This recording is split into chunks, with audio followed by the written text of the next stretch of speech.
So we've seen what Noel Gallagher makes of the likes of the Strokes and Block Party, but what about the Libertines? I've mentioned on here before that Noel was quite warm towards Pete Doherty and his music, and I was reminded of this clip by the recent Indie Sleaze podcast on BBC Sounds. It's from a documentary that aired quite a while ago now called The 7 Ages of Rock, and there was a short and sweet bit at the end about the Libertines and Franz Ferdinand. Anyway, here's what the Oasis man had to say, with a bit of a poetic follow-up from Doherty himself.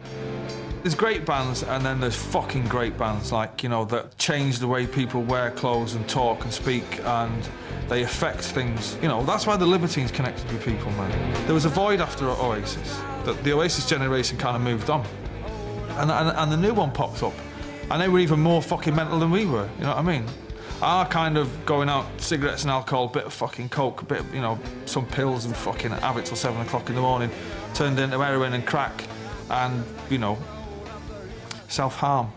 So if they say Oasis is the sound of a council estate singing its heart out, and the Libertines is the sound of like someone who like just been put in the bin chute down the back of the estate. I was trying to work out what day it was. Oh. So high praise indeed from Gallagher, and he does articulate quite a stark difference between the likes of Oasis and the Libertines.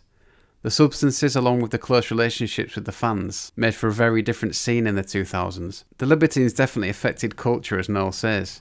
You could argue the Strokes started that. But Doherty, Barat and co took it somewhere else and put their own stamp on the fashion after initially imitating it somewhat. Their words, not mine. But what do you make of it? Is Noel right to say the Libertines were a great band who affected culture?